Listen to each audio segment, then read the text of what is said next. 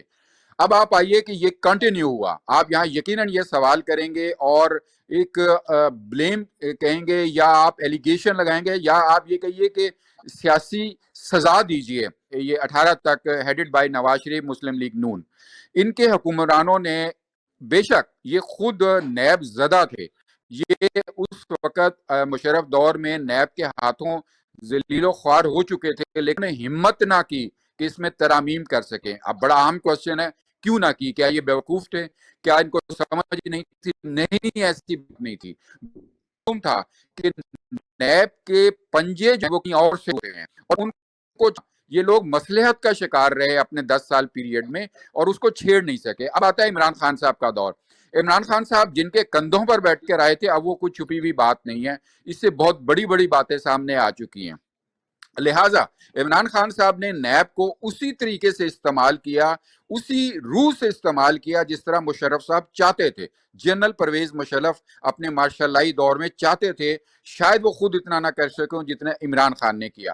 عمران خان نے نیب کے ذریعے وہ اقدامات کیے اپنے سیاسی مخالفین کے حوالے سے کہ ہم دیکھتے ہیں ان کا کام یہی تھا عمران خان صاحب کا، جیسے بہت سی ریکارڈنگ اور بہت سے ثبوت سامنے آ چکے ہیں، بشیر میمن صاحب ڈی جی جو ایف آئی اے اور بے شمار آ چکے ہیں کہ بلا کے کہتے تھے ان کو پکڑو، کرو، اندر کرو۔ اور اس کے بعد جو نیب کے جو چیئرمین تھے، جب وہ انہوں نے ہلکا سا اشارہ کیا، ان کی کہیں ہلکی سی غیرت جاگی کہ جو پی ٹی آئی کی حکومت تھی اس کے حوالے سے انہوں نے ایک محترم صحافہ، شاید وہ بھی کھول سکتے ہیں، شاید اسی رات یا اس کے چند دنوں بعد ان کی اپنی وہ جو طیبہ گل زدہ جو وہ ویڈیو تھی وہ سامنے آ گیا، ان کی آواز، ان کی موومنٹ بند ہو رہی ہے۔ عمران خان نے اس سے 100% فائدہ اٹھایا۔ اب آپ نے جو کہا نیب کا، اب آپ کہیں گے کہ یہ وہی پارٹی پی ایم میں موجود ہیں، یہ گزشتہ 10 سال گزار کے آئی ہیں، نیب کی چھتری کے نیچے کچھ نہ کر سکی۔ اب ان کو کیا ہوا؟ اب انہوں نے یہ فیصلہ کیا، انہوں نے یہ سوچا کہ ہم اس نیب کو سہولت، دودھ پلانے کے باوجود، سانپ کو آپ دودھ پلاتے رہیں پھر بھی وہ آپ کا نہیں ہوتا، لہٰذا کو عمران صاحب نے اپنے سال میں اسی سانپ کے ذریعے ان کا کیا اشر کیا، لہٰذا انہوں نے فیصلہ کیا کہ ایک نیب کو آئین کے کانسٹیٹیوشن کے ذریعے اس کو آگے، پارلیمنٹ جب کوئی چیز آ جاتی ہے، دیکھیے 1973 کا جو آئین ہے وہ پارلیمنٹ کو سپریم قرار دیتا ہے، اب جو عدالت ہے وہ تشریح کرتی ہے۔ میں جو قانون دان ہیں ان کی بات کر رہا ہوں، ان کا ریفرنس دے رہا ہوں، ان کی بات کر رہا ہوں کہ عدالت جو ہے آئین کی انٹرپریٹیشن کرتی ہے، تشریح کرتی ہے، پارلیمنٹ قانون بناتا ہے۔ اب بہت سے سوالات عدلیہ کے حوالے سے ہمارے کرتے رہتے ہیں، تو اس حوالے سے بھی باتیں ہیں، لیکن پارلیمنٹ سپریم ہوتی۔ بہت شکریہ سردار صاحب۔ خواتین حضرات، پروگرام کے پہلے حصے میں ہمارے ساتھ جاوید صدیق صاحب تھے، ان کی تشریف آوری کا بھی شکریہ ادا کرتا ہوں اور امید کرتا ہوں کہ یہ پروگرام آپ کو پسند آئے گا۔ اگلے پروگرام تک اجازت کا طلبگار ہوں، تب تک اللہ حافظ۔